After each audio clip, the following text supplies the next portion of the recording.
Y España vuelve a convertirse en uno de los principales donantes de la organización humanitaria ACNUR, convirtiéndose incluso en su mayor donante privado y el tercer país de Europa que más solicitudes de asilo recibe. Desde el Gobierno de España se ha querido recalcar el compromiso y la estrecha colaboración de nuestro país con el trabajo humanitario del Alto Comisionado de Naciones Unidas para los refugiados, también en estos tiempos de pandemia, trabajando para garantizar el acceso universal a la vacuna contra la COVID-19, prestando especial atención a Latinoamérica. En los próximos minutos vamos a hablar con María Jesús Vega, es portavoz de ACNUR en España. Señora Vega, ¿qué tal? Muy buenos días. Hola, ¿qué tal? Buenos días. Bueno, hablábamos de eso, España vuelve a formar parte este año, en el año 2020, del grupo principales donantes de ACNUR. ¿Esto qué supone? ¿Qué significa? Bueno, esto significa que España tiene una larga tradición de apoyo a la causa de los refugiados.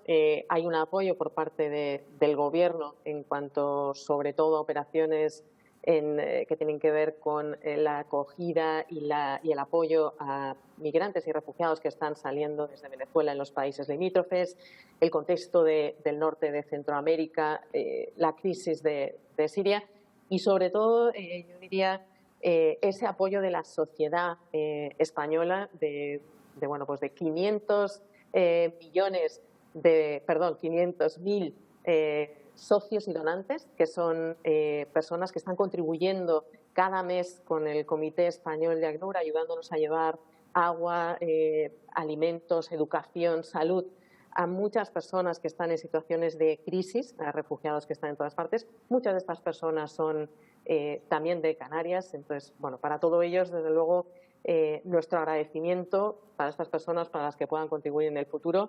Tenemos en cuenta que tenemos 80 millones de personas en situación de desplazamiento y que batimos récord año tras año. Yo creo que esto es más que bienvenido. Además, sabemos que ACNUR, en este caso, ya que ha nombrado Canarias, está muy pegada a la realidad que se está viviendo en las islas, señora Vega. En ese sentido, se mira incluso a ese pacto migratorio y de asilo de la Comisión Europea como ese punto de partida constructivo que aboga por el mayor equilibrio entre solidaridad y reparto de responsabilidades. Pero ¿realmente se está cumpliendo con ese objetivo con lo que está sucediendo aquí en Canarias? Bueno, el Pacto Europeo se aprueban un poco las bases en septiembre del año pasado, pero ahora mismo está el pacto en negociación. Lo comentaba el alto comisionado Filippo Grandi, que vino en misión oficial hace unos días. Hay diferentes agendas, ¿no? Hay perspectivas distintas entre los países del norte de Europa que piden a los del sur un mayor refuerzo y un mayor control fronterizo.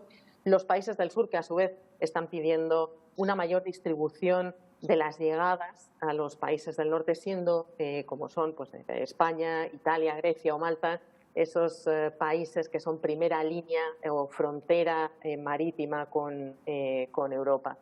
Yo creo que es fundamental que en este pacto, que en este desarrollo que se tiene que traducir a hechos concretos y a proyectos legislativos por parte de los Estados, se pongan los estándares más altos posibles, que se tome este pacto como una oportunidad para evitar todas estas muertes que estamos viendo en el Mediterráneo, en desiertos, cruzando fronteras, porque este fenómeno va a continuar y necesitamos que haya una solidaridad también un poco compartida y que haya una armonización de procedimientos de asilo, puesto que vemos a veces que es un poco una lotería el que una persona llegue a un lugar o a otro. España, comentabas anteriormente de nacionalidades, pues es el país en este momento de la Unión Europea que más solicitudes de asilo recibe. Lleva 3 años con un incremento muy importante que se tiene que traducir en mayores recursos. Ha habido avances, pero sin duda hacen falta más recursos para atender a estas personas y muchas de ellas están llegando también al archipiélago canario.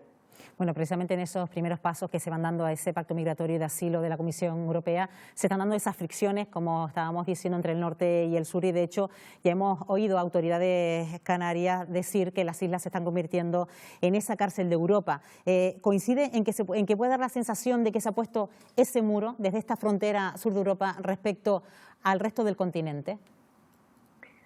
Bueno, lo que está claro es que en el contexto de la pandemia el año pasado, que se han reducido considerablemente las llegadas tanto por avión como por mar a la mayor parte de los países que recibían esos flujos migratorios mixtos en los que estábamos viendo inmigrantes económicos y también refugiados, que son personas que están huyendo de guerra y de la persecución.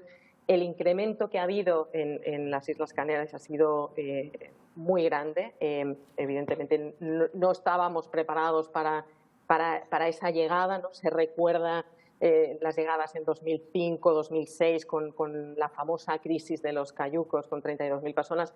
Pero en este momento los retos son mayores, no solamente por el número, sino también un poco por la naturaleza de los perfiles de las personas que están llegando. Nosotros tenemos un equipo en Canarias, un pequeño equipo que está echando una mano a las autoridades precisamente para identificar a posibles refugiados, personas que vienen huyendo de violaciones de derechos humanos, de reclutamiento forzoso, de matrimonios forzosos, de abusos sexuales, de situaciones en las que no cuentan con la protección de sus autoridades, y algunas de ellas están también entre estos grupos de personas que arriban a las islas en condiciones muchas veces muy vulnerables a manos de mafias que les sangran y que a veces pierden la vida con las mafias o por el camino. Entonces, es muy importante el trabajar conjuntamente, el poder, de alguna manera, aliviar esa situación, el que se tomen todas las medidas y más recursos, porque somos conscientes del esfuerzo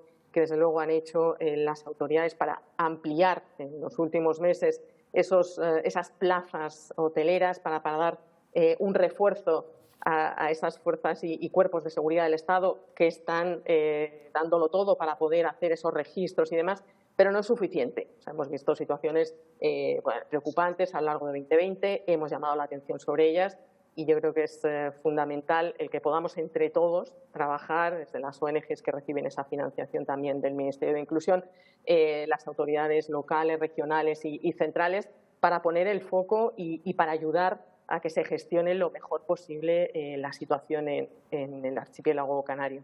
Habla usted de esas personas con necesidad de protección internacional que necesitan esa situación de petición de asilo. En cualquier caso, ¿cómo se está llevando aquí en Canarias? Nos estamos encontrando con situaciones de migrantes que quieren seguir su camino hacia Europa y se están encontrando con bloqueos precisamente en los aeropuertos y en los puertos de las islas.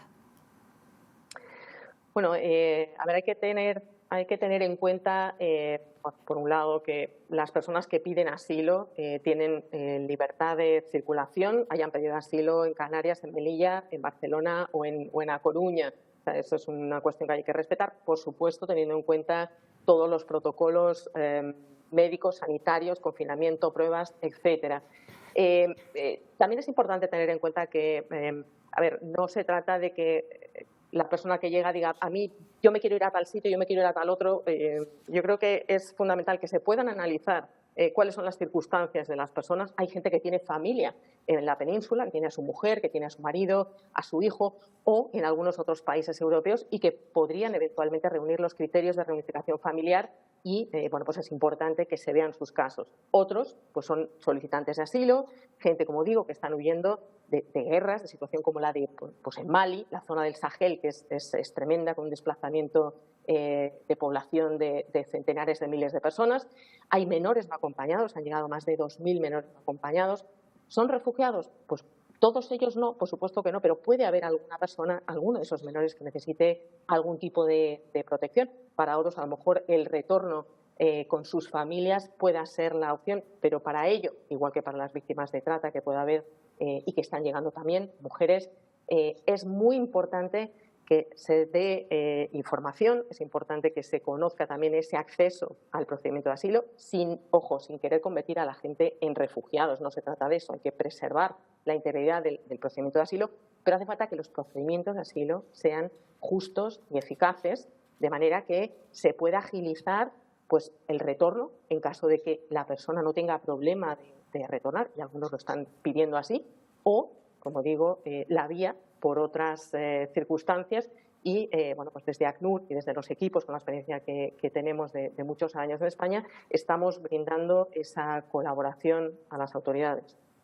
Bueno, ya decía usted que ACNUR conoce perfectamente la realidad que se está viviendo en Canarias, decía usted que tiene a gente desplegada aquí en las islas y sobre todo conoce muy de cerca también la situación del campamento de las Raíces en la isla de Tenerife.